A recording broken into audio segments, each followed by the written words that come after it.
হজরত খজির আলাইহিসসালাতু ওয়াসসালাম হজরত মুসা আলাইহিসসালাতু ওয়াসসালামের মাঝে ঐতিহাসিক মজার তিনটি ঘটনা হলো, প্রথম ঘটনা খজির আলাইহিসসালাতু ওয়াসসালাম নৌকার তলি ভেঙে ফেলেছেন। দ্বিতীয় ঘটনা হলো বালককে হত্যা করে ফেলেছেন অন্যায়ভাবে, অকারণে। 3 নম্বর ঘটনা হলো যেই এলাকার লোকেদের কাছে তারা মেহমানদারি কামনা করেছেন, তারা মেহমানদারি করে নাই, তারপরেও খজির আলাইহিসসালাতু ওয়াসসালাম ওই এলাকার একটি দেয়ালকে সুন্দরভাবে নির্মাণ করে দিয়েছেন। এর ব্যাখ্যাগুলো এখন থেকে আসবে। তাহলে প্রথমটি কি? নৌকার তলি ছিদ্র করে ফেলা।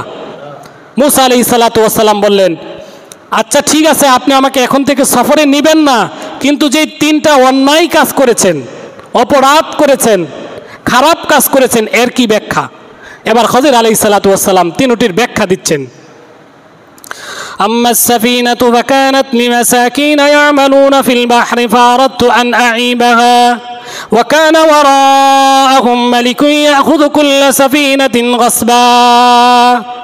হযরত খজির আলাইহিসসালাতু ওয়াসসালাম বললেন, তুমি আমাকে যেই নৌকা ভাঙতে দেখেছো, নৌকার তলি ছিদ্র করতে দেখেছো, মূলত ওই নৌকাটি ছিল কয়েকজন গরিব মানুষের, দরিদ্র মানুষের নৌকা। ইয়ামালুনা ফিল বাহর, তারা সমুদ্রের মধ্যে এই নৌকার মাধ্যমেই জীবিকা নির্বাহ করত। সংসারের আয় ব্যয় এই নৌকার মাধ্যমেই ছিল। এই নৌকা ব্যতীত তাদের আর কোনো আয় ইনকাম ছিল না। এটা আমি মহান রব্বুল আলামিনের পক্ষ থেকে কুদরতিভাবে জানতে পেরেছি। আমি আরও জানতে পেরেছি এই এলাকার মধ্যে এমন একজন বাদশাহ থাকে, যে বাদশাহ অত্যন্ত অত্যাচারী, বড় জালেম বাদশাহ। সে যেখানেই ভালো ভালো নৌকা পায়, জলদস্যুদের মাধ্যমে, যেই সমস্ত ডাকাত সমুদ্রের মধ্যে ডাকাতি করে, ওই সমস্ত ডাকাতের মাধ্যমে জলদস্যু করে ওই নৌকাগুলো ছিনিয়ে নিয়ে যায়। আর ওই গরিব লোকেদের নৌকাটি ছিল অত্যন্ত চমৎকার, ভালো। আর বাচ্চার একটা অভ্যাস হলো ভালো নৌকাগুলো নিয়ে যায়, খারাপ নৌকাগুলো নেয় না। জলদস্যু করে ছিনতাই করে নিয়ে যায় ভালো নৌকাগুলা, কিন্তু খারাপ নৌকাগুলা তারা নেয় না। যেহেতু তার নৌকাটা ভালো ছিল, আমি মহান রব্বুল আলামিনের পক্ষ থেকে জানতে পেরেছি কিছুক্ষণের ভিতরে ওই অত্যাচারী বাদশার জলদস্যুরা এই সমুদ্রের মধ্যে আক্রমণ করবে। আক্রমণ করার সাথে সাথে এই গরিব লোকদের নৌকাটাকে নিয়ে যাবে। এই কথা আমি মহান রব্বুল আলামিনের পক্ষ থেকে জানতে পেরে সাথে সাথে ফারাদতু আন আইবাহা, নৌকাটা তলি ছিদ্র করে দিলাম, যাতে করে নৌকাটা পানি উঠে পানির নিচে ডুবে যায়। সাময়িকভাবে এই নৌকার মাঝিদের মনটা অনেক খারাপ হয়ে যাবে, কিন্তু যখন জলদস্যুরা ছিনতাই করে ফিরে যাবে, তার নৌকাটাকে দেখতেও পাবে না, নিতেও পারবে না। 2-3 দিন তাদের আয় ইনকাম বন্ধ থাকবে। ওই যে গরিব লোকদের আয় ইনকাম 2-3 দিন বন্ধ থাকবে, কিন্তু 2-3 দিন পরে তারা পুনরায় ওই নৌকাটাকে পানির নিচের থেকে উঠায়া আবার কাঠ লাগায়া মেরামত করিয়া পরিপূর্ণভাবে নৌকাটা পরিচালনা করতে পারবে এবং তাদের নিজের সংসারের আয় ব্যয় ইনকাম করতে পারবে। তাহলে বলেন, 2-3 দিন আয় ইনকাম বন্ধ রয়েছে, কিন্তু দীর্ঘদিনের একটা আয়ের ব্যবস্থা আমি করে দিয়েছি। যদি আমি এমনটা না করতাম, তাহলে বাদশার যে জলদস্যু রয়েছে, ওই জলদস্যুরা নৌকাটা নিয়ে গেলে একেবারেই নিয়ে যেত, কখন আর ফিরিয়ে দিত না। তাহলে এই তুলনায় 2-3 দিনের ইনকাম বন্ধ থেকে অনেক দিনের আয় ইনকামের ব্যবস্থা হয়ে যাওয়াটা ভালো কিনা? কি বলেন, ভালো কিনা? তাহলে মুসা আলাইহিসসালাতু ওয়াসসালামকে খজির আলাইহিসসালাতু ওয়াসসালাম বলতেছেন যে তোমার দৃষ্টিতে যদিও এটা খারাপ কাজ, তোমার শরীয়তে যদিও নৌকাটা ছিদ্র করে ফেলা খারাপ কাজ, মন্দ কাজ, কিন্তু আমি মহান রব্বুল আলামিনের পক্ষ থেকে কুদরতিভাবে জানতে পেরেছি যে কিছুক্ষণের ভিতরেই জলদস্যুরা সমুদ্রের মধ্যে আক্রমণ করবে আর এই গরিব লোকদের নৌকাটাকে ভালো দেইকা ভালো বুঝিয়া নিয়ে যাবে। আর যদি আমি তাকে ছিদ্র করে দিই, তারা নিবে না, এটাকে রেখে যাবে, পানির তলে পড়ে থাকবে। 2-3 দিন পরে তারা এটা উঠায়া পুনরায় কাঠ লাগায়া সুন্দরভাবে মেরামত করে তারা আবার পুনরায় আয় ইনকাম করতে পারবে। তাহলে কাজটা আমি ভালো করলাম না খারাপ করলাম? ভালো করছে। মুসা আলাইহিসসালাতু ওয়াসসালাম বললেন, আচ্ছা ঠিক আছে, আপনি ভালো কাজ করেছেন, আমি বুঝে নিলাম আপনি নৌকাটা জানতে পেরেছেন জলদস্যুরা নিয়ে যাবে, এই জন্য এটাকে তলি ছিদ্র করে পানিতে ডুবিয়ে দিয়েছেন, কাজটা ভালো করেছেন বুঝলাম। কিন্তু 2 নাম্বার যে কাজটা করছেন, হত্যা, হত্যা আবার কিভাবে ভালো হয়? কি বলেন, হত্যা কোনোদিন ভালো হতে পারে? একটা অবুঝ শিশু যে সুন্দর করে কথাও বলতে পারে না, পরিপূর্ণ বয়সের হয় নাই, এমন একটা বালককে আপনি হত্যা করে ফেললেন অন্যায়ভাবে, এটা কিভাবে ভালো? এর ব্যাখ্যা বলেন। এবার খাজির আলাইহিস সালাতু ওয়াস সালাম বলেন, ওয়া আম্মাল গুলামু ফাকানা আবাওয়াহু মুমিনাইনি ফাখাশিনা আন ইউরহিকাহুমা তুগয়ানান ওয়া কুফরা فأردنا أن يبدلهما ربهما خيرا منه زكاة وأقرب رحما। হযরত খাজির আলাইহিস সালাতু ওয়াস সালাম বললেন, হে আল্লাহর নবী মূসা, আপনি যে আমাকে দেখেছেন ওই বালকটাকে হত্যা করতে, যেই বালকটা অন্যান্য বালকদের সাথে খেলা করতেছিল, আর আমি ওই বালকটাকে ডেকে এনে তার কল্লাটা কেটে ফেলেছি, হত্যা করে ফেলেছি, এটাও আমি মহান রব্বুল আলামিনের পক্ষ থেকে ইলমে লাদুনির মাধ্যমে, যেই এলেম মহান রব্বুল আলামিন আমাকে দিয়েছেন আপনাকে দেন নাই। আবার এমন কিছু এলেম মহান রব্বুল আলামিন আপনাকে দিয়েছেন যা আমাকে দেন নাই। আর আমাকে যে এলেম দিয়েছেন এটা হলো মহান রব্বুল আলামিনের পক্ষ থেকে কুদরতি এলেম, ইলমে লাদুনি। এই ইলমে লাদুনির মাধ্যমে আমি জানতে পেরেছি যে এই বালকটি বড় হয়ে কাফের হবে, বেঈমান হবে, নাফরমান হবে। অপরদিকে তার পিতামাতা মুমিন বান্দা, আল্লাহ ওয়ালা, নেককার, তারা নামাজ পড়ে, রোজা রাখে, ইবাদত বন্দেগী করে। বড় হয়ে এই বালকটি তার পিতামাতাকে কুফরিতে বাধ্য করবে। নিজে তো কাফের হবেই হবে, নিজের পিতামাতা মুমিন বান্দা নেককার যারা দুইজন রয়েছে তাদেরকে কুফরিতে বাধ্য করবে, দাবিত করবে। এজন্য আমি আল্লাহ তাআলার পক্ষ থেকে জানতে পেরে তাকে সাথে সাথেই হত্যা করে ফেলেছি। কয় কেন? কেন হত্যা করেছেন? فأردنا أن يبدلهما ربهما خيرا منه زكاة وأقرب رحما। হে আল্লাহ নবী মূসা, আমি জানতে পেরেছি তাকে যদি হত্যা করা হয় তার বাবা মা সাময়িক সময়ের জন্য দুঃখিত হবে, ব্যথিত হবে। ওই ব্যথিত অন্তর নিয়ে মহান আল্লাহ পাক রব্বুল আলামিনের কাছে কান্নাকাটি করে, রুনা জারি করে তার চাইতে আরো ভালো সন্তান কামনা করবে। আর আমি আরো জানতে পেরেছি যে আল্লাহ পাক রব্বুল আলামিন ওই ব্যথিত হৃদয়ের বাবা মার দোয়াকে কবুল করে এই বংশের মধ্যে আল্লাহ তাআলা তার চাইতে উত্তম এবং তার চাইতে পূত পবিত্র সন্তান দান করবেন। সুবহানাল্লাহ। এই জন্য আমি তাকে সাথে সাথে হত্যা করে ফেলেছি।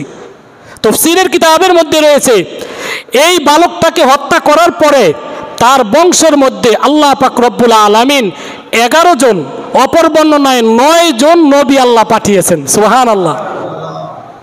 আরেকটি তাফসীরের মধ্যে রয়েছে এই বালকের ইন্তেকালের পর সাথে সাথেই তার স্থলাভিষিক্ত হিসেবে আল্লাহ পাক রব্বুল আলামিন ওই বংশে একজন কন্যা সন্তান দান করছেন।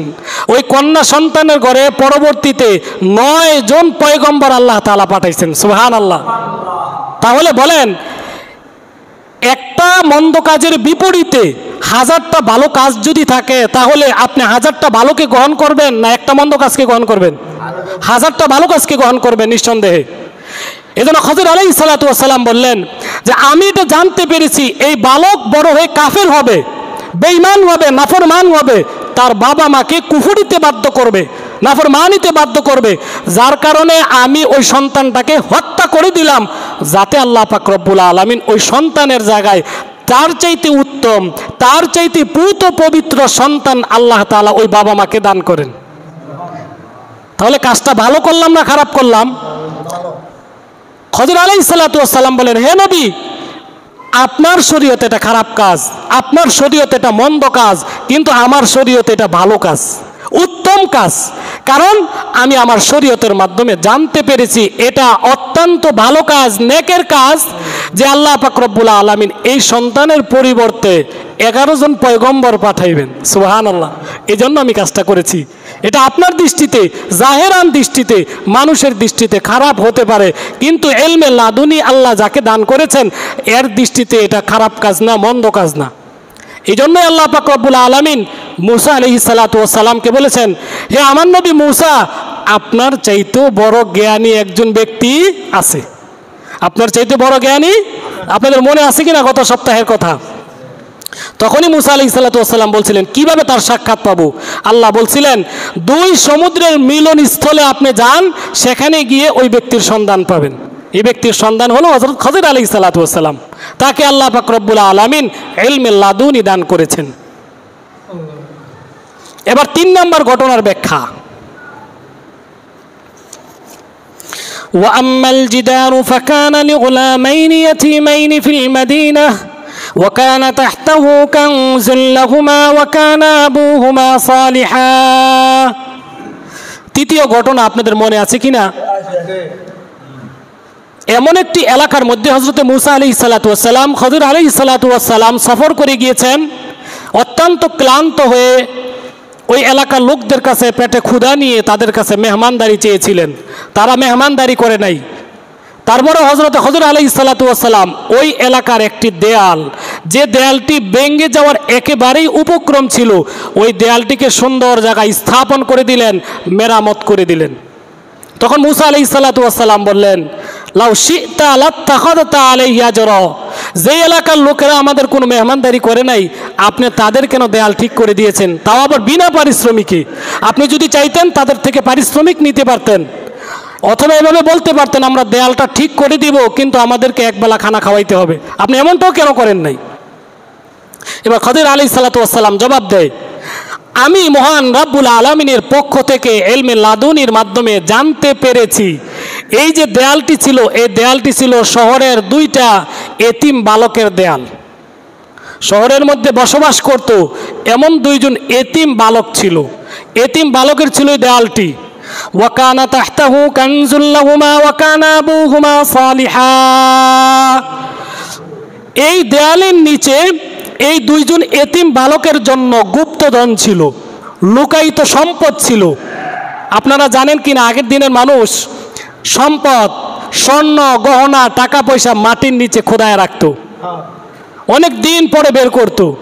এমনও মাঝে মাঝে হয়ে যেত কোথায় রাখছে সেটা ভুলে গেছে। কয় ওয়াকানা আবুহুমা সালিহা, এই 2 সন্তানের বাবা মা ছিল অত্যন্ত নেককার সালেহ বান্দা।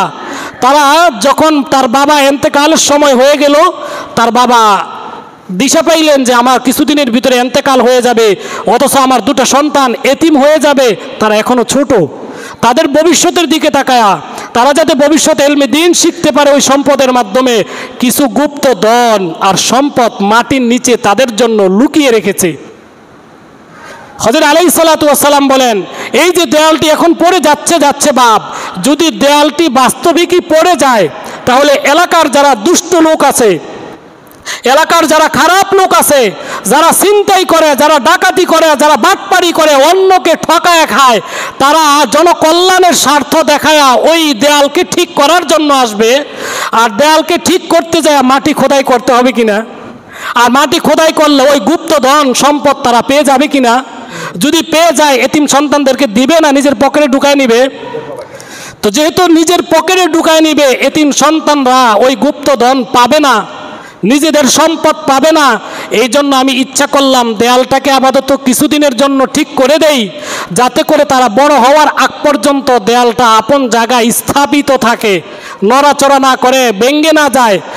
সন্তান 2টা যখন বড় হবে, নিজেদের জ্ঞান বুদ্ধি দিয়ে অথবা বাবার লিখিত কাগজ দেখে অথবা নিজের আত্মীয় স্বজনের কাছ থেকে জেনে ওই জায়গা খোদাই করে পুনরায় নিজেদের গুপ্তধন সন্ধান করে নিতে পারে, এই উদ্দেশ্যে আমি দেয়ালটাকে স্থাপন করে দিয়েছি।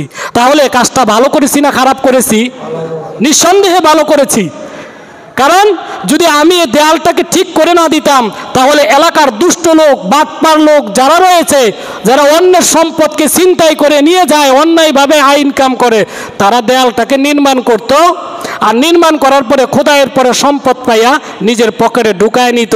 এতিম সন্তানরা জানতো না, বুঝতো না, নিজেদের গুপ্তধন পাইতো না।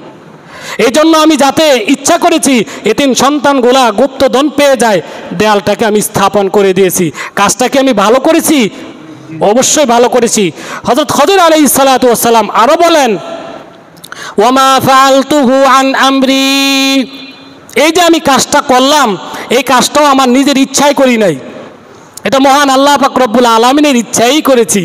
এই এলেম, এই জ্ঞান মহান রব্বুল আলামিন আমাকে দান করেছেন, কিন্তু আপনাকে দান করেন নাই। এই জন্য আল্লাহ পাক রব্বুল আলামিন বলছে, হে আমার নবী মূসা, আপনার চাইতেও বড় জ্ঞানী একজন আছেন যিনি দুই সমুদ্রের মিলনস্থলের মধ্যে থাকেন। মূসা আলাইহিস সালাতু ওয়াস সালাম তার কাছে গিয়েছেন, এই যে এলেম অর্জন করেছেন, যে এই তিনটা বিষয় মূসা আলাইহিস সালাতু ওয়াস সালামের শরীয়তের মধ্যে ছিল খারাপ কাজ, মন্দ কাজ, অন্যায় কাজ। কিন্তু এলমে লাদুনি আল্লাহ যাকে দিয়েছেন হযরত খদির আলাইহিস সালাতু ওয়াস সালামের শরীয়তের মধ্যে এই তিনটা কাজের কোনো একটা কাজও মন্দ কাজ না, খারাপ কাজ না, বরঞ্চ কেমন কাজ? ভালো কাজ। বরঞ্চ কেমন কাজ? ভালো কাজ।